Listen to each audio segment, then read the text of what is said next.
elbow supination, PAILs and rails. So elbow supination is rotating your palm up to the sky. Obviously, if we're doing elbow supination, PAILs and rails, that means that you can't go as far here as I would like you to. Almost like me on the other hand, this is a work in progress for me forever. My hand doesn't go all the way around. I shattered this to pieces as a kid, so that's my excuse. But what we're going to do for PAILs and rails is we're going to get into a supination stretch. So I have here it's actually a wrist axe, but like you can use anything, a stick, a wooden dowel, even like a wooden spoon, broomstick, like anything that you can sort of hold on to. So what I'm going to do is I'm going to hold on to this, and then I'm going to, with my other hand, I'm going to push into a supination stretch. So I'm doing this here. Really, really important. Rather than having your arm out here, which will allow your whole arm and body to move, just make sure that you just sort of keep your arm next to your body. That'll keep that still. So the only thing that moves is the elbow rotating into supination. The other little key point here is rather than having your thumb wrapped around, what I want you to do is have your thumb underneath the same side as your fingers. We've got a C grip going on here. That way, as I'm pushing down, the stick's got something else to push into. With the thumb up there, it's a little bit less control. What we're going to do is you're going to get into this position, and then you're just going to literally push up into a stretch, into that supination into the elbow. You're going to hold this stretch for 2 minutes, and then you're going to do your PAILs and rails contractions. Before I get to that, just one quick thing is, this is a bit of a tricky one to get a stretch through the elbow whilst not putting too much pressure sort of in that wrist. What I mean by that is if I sort of make a fist with my hand, that keeps my hand in line with my forearm.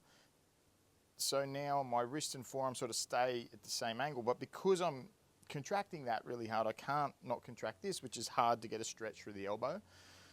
So I'm going to hold on with my fingers here as well as I can without stopping the stretch in my elbow. You'll know what I mean when you do it. So anyway, I'm going to hold here. I'm going to get so you're going to hold a 2-minute stretch.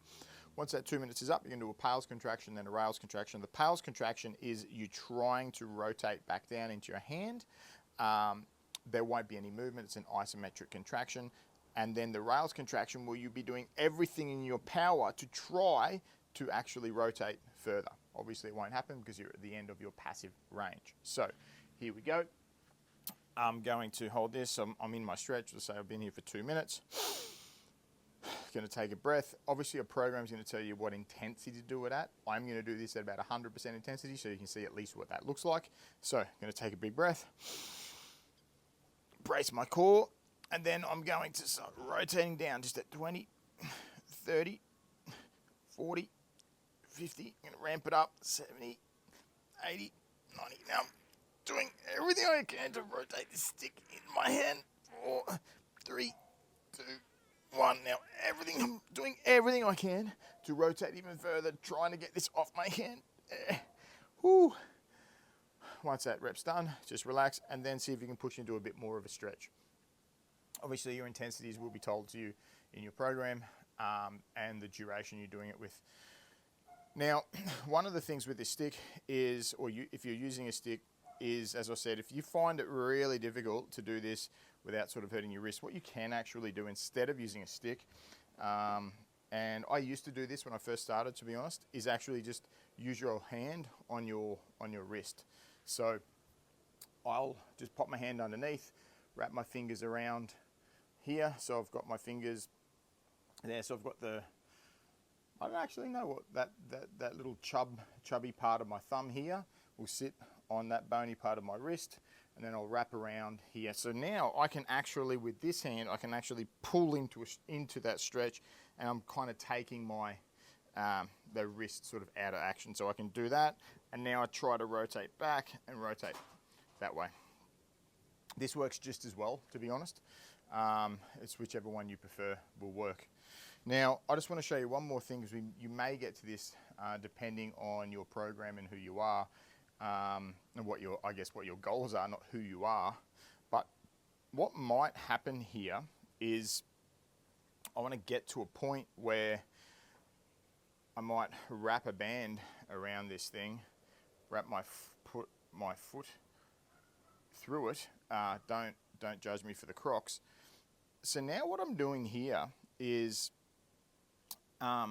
if you get to this part of the video and you're brand new to the exercise, then just ignore this bit for now. It may come up later in your program. But basically what's going to happen is I may get you to do a PAILs and rails and a connective tissue architecture exercise, basically all in one. So what you would do is you'd get this 2-minute stretch. So what's happening here is I am pushing out with my hand, but I'm also pushing down here with the band. So I'm actually getting the band to give me a little bit of tension and resistance here. So if we do that, what will happen is you'll get your 2-minute stretch, then you're going to do your PAILs and then your rails, and then in between sets I'm going to get you to take your hand away and just have to hold this resistance against the band. That resistance we only want at about around 30%, because we want the rest period to be a rest period, but enough to actually do some work for your connective tissue. So what that would look like is you sort of hand in here, I've got my stretch, I've done a 2-minute stretch, PAILs contraction, rails contraction, little bit more of a stretch, and then take that hand away and just have the band hold it there for roughly about 30 seconds, and then do another PAILs, another rails, and go again. So this is what it would look like if you get to that point in your program. Enjoy your new elbows. Oh Christ, that's cooked already.